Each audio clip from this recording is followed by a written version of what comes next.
नमस्कार। देश काल में आपका स्वागत है। मैं हूं मुकेश कुमार। दोस्तों, राहुल गांधी लगातार अपनी ही पार्टियों के नेताओं पर निशाना साध रहे हैं, उनको क्रिटिसाइज कर रहे हैं, उनका उपहास भी बना रहे हैं। और ये एक नए तरह का संकेत है राहुल गांधी में बदलाव का।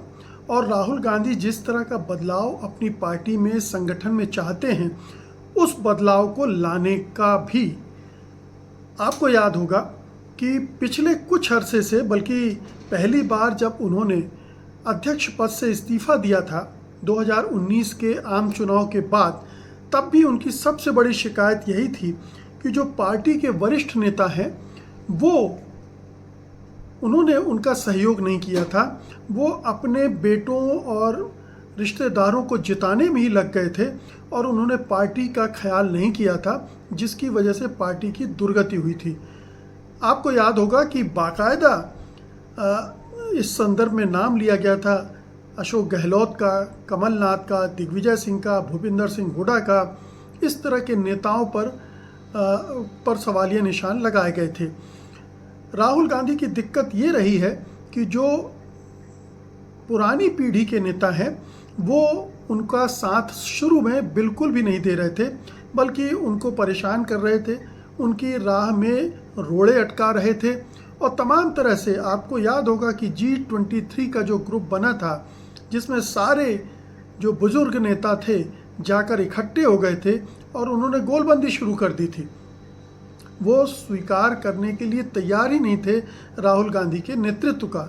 तो ये पुरानी शिकायत है राहुल गांधी की कि जो पुरानी पीढ़ी के नेता हैं वो जगह खाली नहीं कर रहे नई पीढ़ी के नेताओं के लिए, और जिसकी वजह से पार्टी का जो कायाकल्प होना है, पार्टी में जो परिवर्तन लाना है, चाहे वो संगठन के स्तर पर हो, चाहे कार्यक्रम के स्तर पर हो, और चाहे वैचारिकता के स्तर पर हो, विचारधारा के स्तर पर हो, हर जगह पर उनकी वजह से आगे बढ़ने में कठिनाई हो रही है।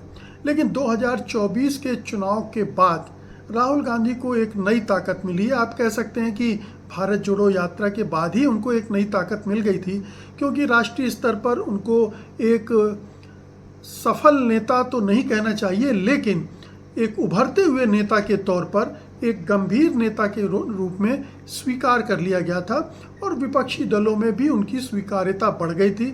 और आपने देखा कि जो सत्तारूढ़ दल है उसके निशाने पर भी राहुल गांधी थे और राहुल गांधी को लेकर उसकी चिंताएं बढ़ गई थी। तो राहुल गांधी के हाथ में अब ताकत है और उस ताकत का इस्तेमाल करना चाहते हैं, और उसका बहुत सारे संकेत उन्होंने पिछले कुछ महीनों में दिए हैं। आपको याद होगा कि पुराने नेताओं के मामले में वो लगातार टिप्पणियां भी करते रहे हैं, और इसका उन्होंने जो नया फार्मूला निकाला है वो ये है कि वो निचले स्तर के नेताओं से संपर्क साध रहे हैं और उनको बोलने का मौका दे रहे हैं।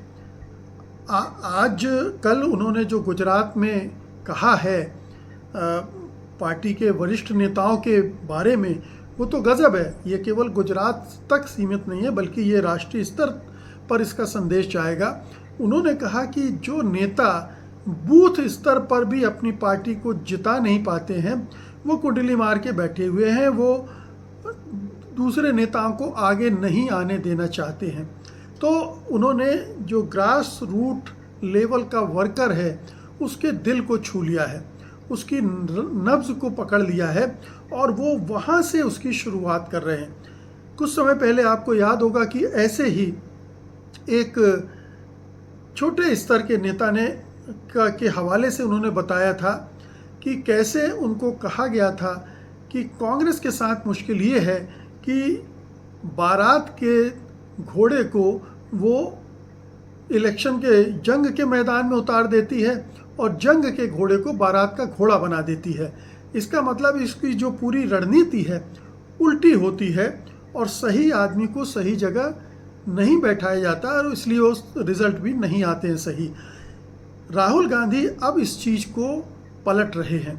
वो जंग के जो घोड़े हैं उनको जंग में ही तैनात करना चाहते हैं और बारात के घोड़ों को किनारे कर रहे हैं कि बारात जब निकलेगी तब उसका इस्तेमाल करेंगे।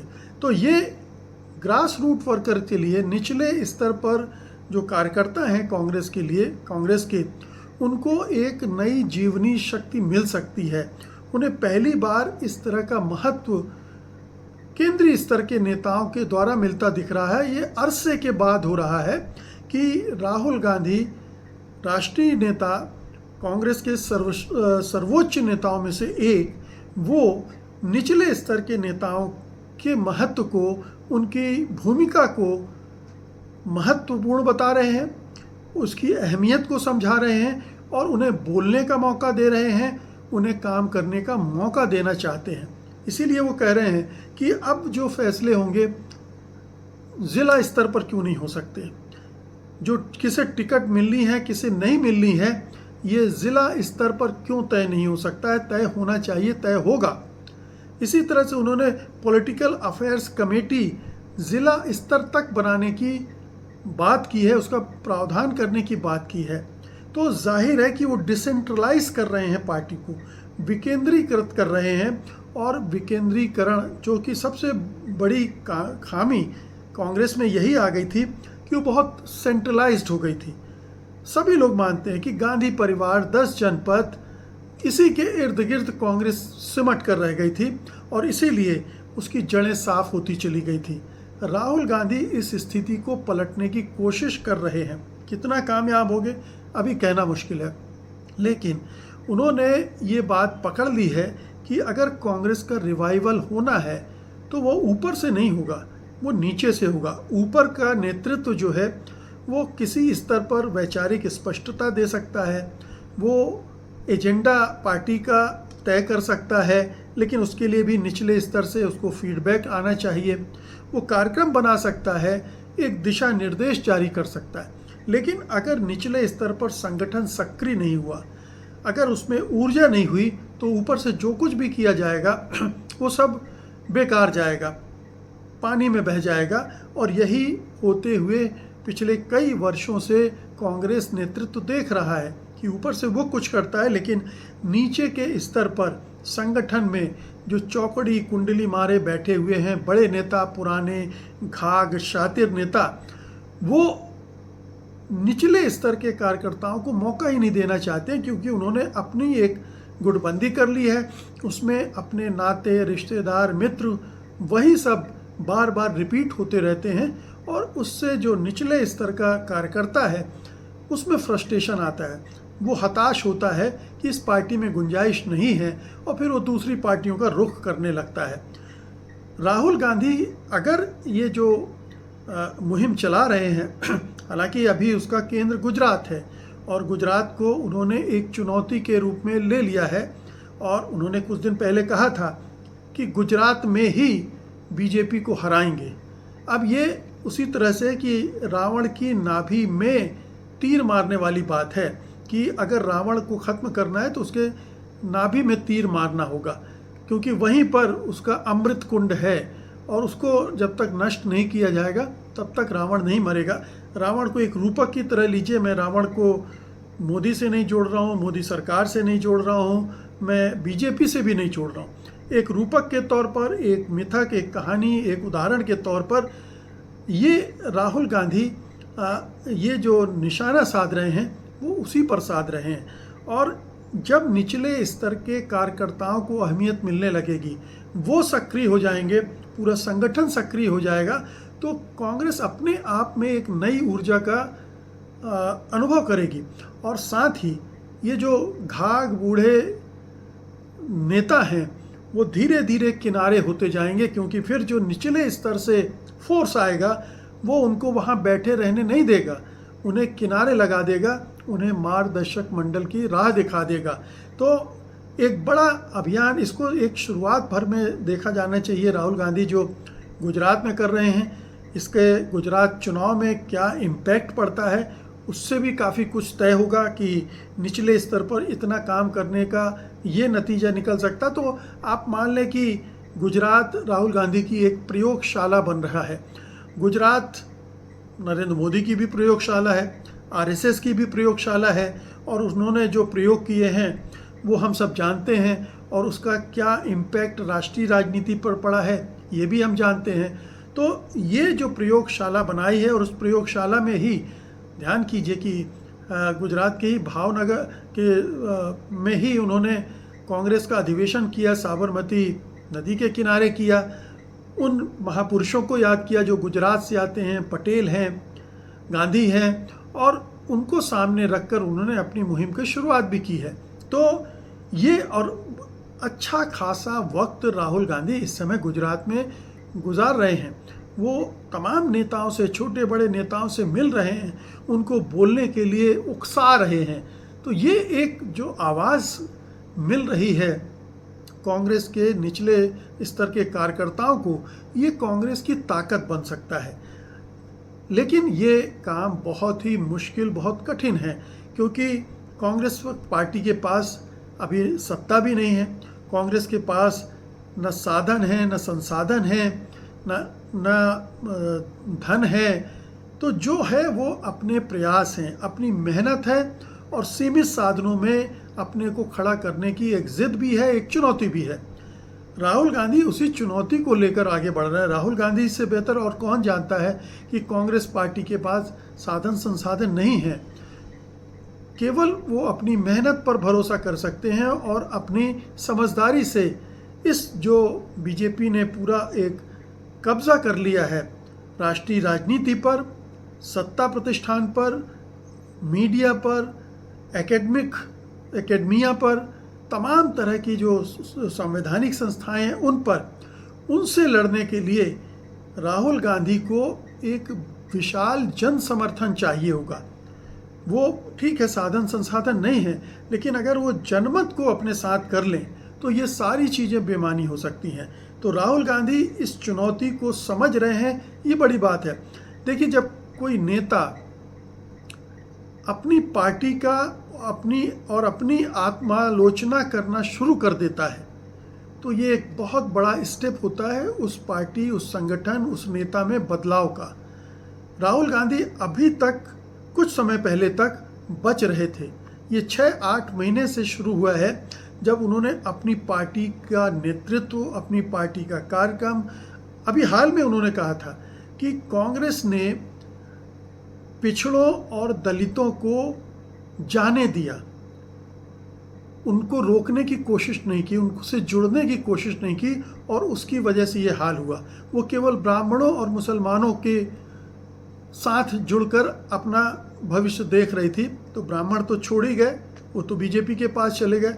मुसलमानों के पास कोई विकल्प नहीं है। जहाँ विकल्प हैं, समाजवादी पार्टी, टीएमसी, इस तेजस्वी यादव, इस तरह की पार्टियों की तरफ वो रुख कर लेते हैं। कांग्रेस ने अभी नए सिरे से एक विश्वास अर्जित किया है, चाहे वो अल्पसंख्यक हो, मुसलमान हो, और चाहे वो दलित हो, और ये कांग्रेस की वापसी का संकेत है। सोशल जस्टिस को उसने अडॉप्ट कर लिया है, क्योंकि सोशल जस्टिस के लिए लड़ने वाली जो पार्टियां और जो नेता थे वो डिस्क्रेडिट हो चुके हैं। उनकी अपनी विश्वसनीयता बहुत गिर चुकी है। नीतीश कुमार जैसे नेताओं की क्या विश्वसनीयता रह गई है। तो इसलिए वो एक वैक्यूम है जिसको राहुल गांधी समझ रहे हैं। तो राहुल गांधी ने कुछ चीज़ें इकट्ठी करनी शुरू कर दी हैं, जैसे ये एक आइडियोलॉजी क्या होगी, हमारे जो सोशल ग्रुप, जो जनाधार होगा, उनमें कौन से वर्ग हैं, कौन सी जातियां हैं जहां उनको पैठ करना है, और तीसरा संगठन में भी उसी तरह के बदलाव करना। अभी बिहार में जो संगठन में बदलाव की उन्होंने बड़े पैमाने पर दलितों, पिछड़ों, इन सब को आगे किया, अल्पसंख्यकों, इनको आगे किया है। यही दूसरे राज्यों में भी करना पड़ेगा, और इसके नतीजे राहुल गांधी उम्मीद कर सकते हैं कि अच्छे होंगे, कम से कम उससे तो अच्छे होंगे जो अभी तक चला आ रहा है। पिछले 15-20 सालों से जो पार्टी की हालत है उससे कहीं बेहतर हो सकती है। एक झटके में आपने देखा 2014 में कि 52 सीटों से 100 सीटों तक पहुंच गई पार्टी। तो ये उस सोशल जस्टिस के एजेंडे का कमाल था, जिसमें वो आरक्षण की बात कर रहे थे, संविधान की बात कर रहे थे, जातिगत जनगणना की बात कर रहे थे। उसने उन्हें काफ़ी मदद की है। तो अब उस एजेंडे को पैन इंडिया फैलाना और अपने कार्यकर्ताओं को उसी तरह से तैयार करना, उनके अंदर भी इसी तरह के विचारों को भरना, संगठन में उनकी जगह देना और पूरे कार्यकर्ताओं को की आवाज़ को सामने लाना, ये एक बड़ा महत्वपूर्ण कदम है अपनी पार्टी के रिवाइवल के लिए राहुल गांधी के हिसाब से। और वो उसको अच्छे से आजमा रहे हैं, उस पर अमल कर रहे हैं। देखना है कि वो कितना कंसिस्टेंटली इस काम को करते हैं और पार्टी के दूसरे नेताओं का सहयोग वो कितना हासिल करते हैं, क्योंकि ये अकेले आदमी का काम भी नहीं है, इसमें दूसरे नेताओं को जोड़ना, सहयोग लेना भी ज़रूरी होगा। तो ये तमाम चुनौतियां भी हैं, लेकिन अच्छी बात यह है कि राहुल गांधी चुनौतियां ले रहे हैं, उनका सामना कर रहे हैं और एक चुनौती बनने की कोशिश भी कर रहे हैं बीजेपी, प्रधानमंत्री नरेंद्र मोदी, अमित शाह के लिए। क्योंकि गुजरात में अगर कुछ हुआ तो ये जो भी मोदी शाह ने खड़ा किया है उसमें सेंध लग जाएगी। राहुल गांधी का टारगेट यही है। बहुत बहुत शुक्रिया आपका, धन्यवाद, नमस्कार।